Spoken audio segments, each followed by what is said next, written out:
Hi guys, so the topic that I decided to do my topic expansion on is verbal and nonverbal communication in the workplace and how to avoid misunderstandings. It can get really awkward when communication is misinterpreted in the workplace, so it is important to know how to communicate efficiently and get your thoughts out clearly.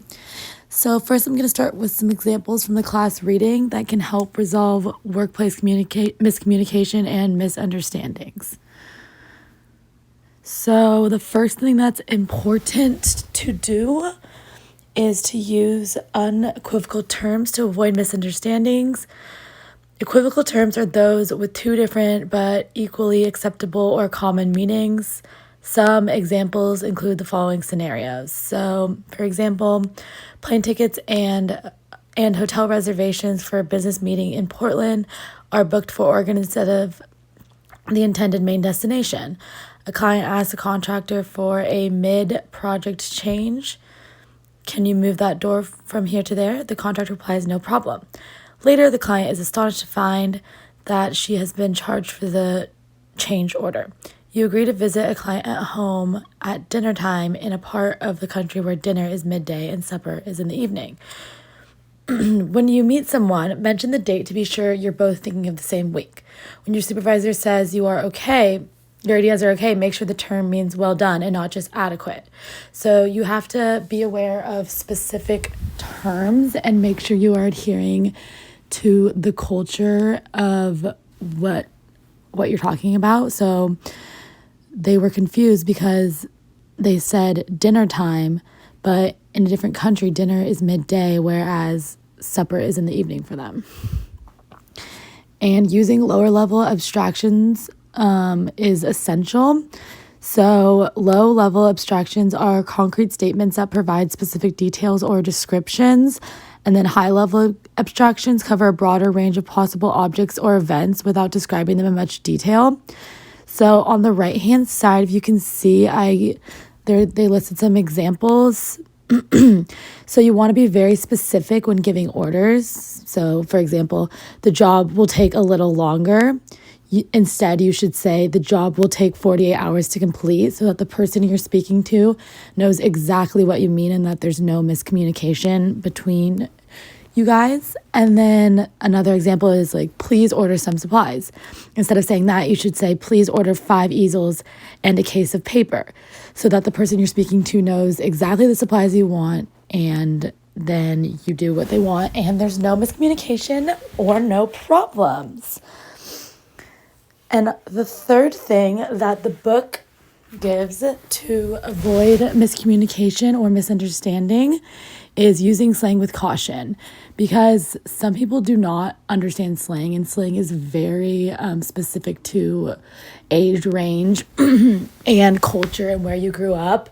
And so if you try to use slang in the workplace, someone you're talking to may have never heard that slang word before or doesn't know what it means and can totally misinterpret what you are trying to say. So honestly, using slang is probably not at all appropriate in the workplace. And then I have some examples from this article I found called How Indirect Communication Leads to Misunderstandings in the Workplace. And it explains that miscommunication occurs in circumstances where people are unaware of making wrong assumptions. So when it is often assumed that a person who makes no contribution to a discussion at a meeting is giving a silent treatment. Silence is a communication that is open to interpretation and misinterpretation. So if I send an email and you don't reply, that is a communication.